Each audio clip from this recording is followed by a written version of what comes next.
वहीं पंजाब के बटाला से आपके युवा विधायक शहरी कलसा से खास बातचीत की हमारे पंजाब के ब्यूरो हेड स्वर्णजीत सिंह ने। इस खास बातचीत में शहरी कलसी से कहा कि जिस भरोसे से जनता ने उन्हें चुना है उस भरोसे को वे कायम रखेंगे। पिछली सरकारों से जैसे सत्ता सुख के लिए जनता को चुना, वे इससे हटकर एक परिवार की तरह अपने क्षेत्र में कार्य करेंगे।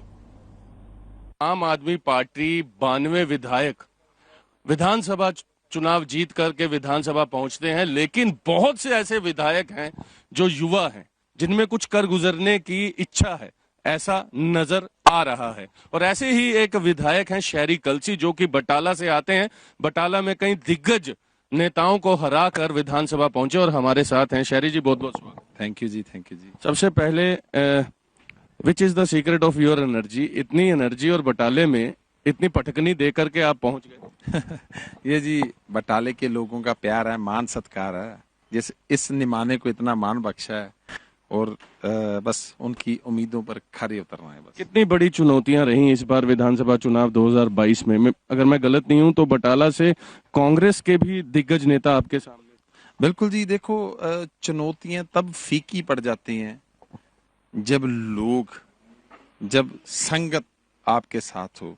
मेरे साथ लोग थे, उनका मान था, उनका प्यार था, वो मेरे साथ था, और वो चुनौतियां जो थी वो फीकी थी। इसलिए क्या लगता है कि लोगों ने इस बार शहरी कलसी को किस लिए वोट किया? क्या जो कांग्रेस का विधायक रहा, अकाली दल का विधायक रहा, वो विकास कार्यों की अनदेखी हुई जो एक्चुअल में जमीनी हकीकत में होने चाहिए थे, जो नहीं हुए? देखो सर, उन्होंने बटाले वालों ने मेरे को वोट इसलिए दिया, पहले उन्होंने लीडरों को वोट दिया था, अब उन्होंने अपने परिवार के बच्चे को वोट दिया है।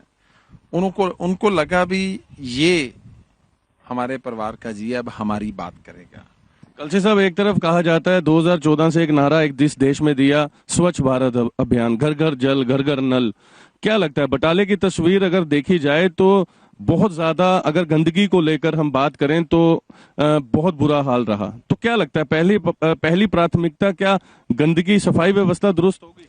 मैंने कहा जी, पहले लीडर थे ना जो सभी वादे करते थे, अब वो वादों वाला या बताने वाला काम नहीं है। अब जो आम आदमी पार्टी के जो आए हैं सेवादार, वो कर कर फिर बताएंगे भी ये हमने काम कर दिया है। निकाई में कांग्रेस के पार्षद हैं, निकाई में नगर कौंसिल में प्रधान कांग्रेस के हैं।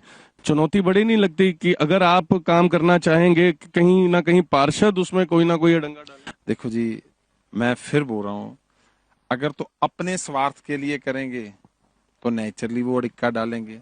अगर शहर के स्वार्थ के लिए करेंगे, अगर वो अड़िक्का डालेंगे तो लोग अगली बार उनको भी खत्म कर देंगे। ये तो लोगों के ऊपर डिपेंड है। लोग चाहे तो लीडर हर्ष पे है, लोग चाहे तो लीडर फर्श पे। आज विधानसभा सत्र में बाबा भीमराव अंबेडकर और साथ ही शहीद भगत सिंह के स्टैचू की बात की गई कि उनके बुत बनाए जाने चाहिए। कैसे देखते हैं? देखो जी, बहुत बड़ा उपराला है।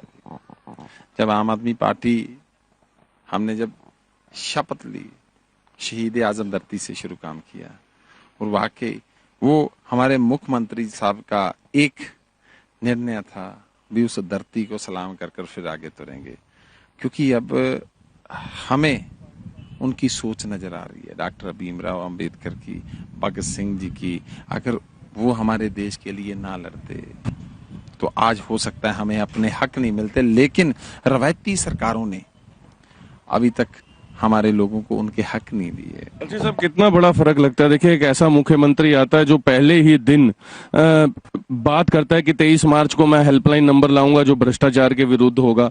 पहले ही 3 दिनों में वो कहते हैं कि 25,000 नौकरियां ला रहा हूं। पहले ही दिन वो कहते हैं लो जी मोहर लग गई, 1,000 रुपए मासिक भत्ता जो है महिलाओं को मिलेगा। पहले ही 3 दिनों में वो कह देते हैं कि बिजली 300 यूनिट 1 अप्रैल को फ्री हो जाएगी। तो क्या पंजाब के लोगों से जो वायदे किए हैं वो पूरे होते नजर आ रहे हैं पंजाब के लोग? ये अब आपने लोगों से पूछना है, थोड़ा समा दे दें हमें, थोड़ा। मैं आपको बताऊं भी, मेरे को जो लगता है अगली बार लोगों के पास वोट मांगने की जरूरत नहीं पड़ेगी। उनको ये बताना पड़ेगा भी अगर हमने काम किया तो हमें वोट दे दो। लोग तैयार पर तैयार रहेंगे, क्योंकि लोगों की लड़ाई लड़ने के लिए इन्होंने हमें विधानसभा में भेजा है। अब तो मुद्दों की बात इनके ऊपर ही होगी। वो पहली राजनीति गई जो अपने परिवार की राजनीति हुआ करती थी, अपने घर की राजनीति हुआ करती थी, वो खत्म है। सुखजिंदर सिंह रंधावा ने आज बयान दिया है, वो कहते हैं कि जेल में बैठे जो जितने भी ये बदमाश हैं या यूं कहें गैंगस्टर्स हैं, इनको फोन उपलब्ध हैं और आज जेल मंत्रालय भी दे दिया। तो क्या लगता है आम आदमी पार्टी के लिए कितनी चुनौती उन्हें देखना चाहिए? रंधावा साहब कहते हैं कि पहले उनके ऊपर नकेल कसें, फिर भगवंत मान आगे बात। देखो जी, ये सुखजिंदर रंधावा का ओहदा क्या था? डिप्टी सीएम थे ना। इनका मतलब फिर फोन इन्होंने बचाए होंगे। जो कल्चर चल रहा है फिर इनके ऊपर तो क्वेश्चन आता है। हमें तो आने को अभी तो 10 दिन भी नहीं हुए, तो ये अपनी नालायकी खुद वो खुद बयान कर रहे हैं। ये शहरी कलसी क्या वाकई में लोगों के द्वारा जताए गए विश्वास पर खरा उतर पाएंगे? ये आने वाला समय बताएगा। आप देखते रहे हर खबर। कैमरा पर्सन हरदीप के साथ मैं स्वरण।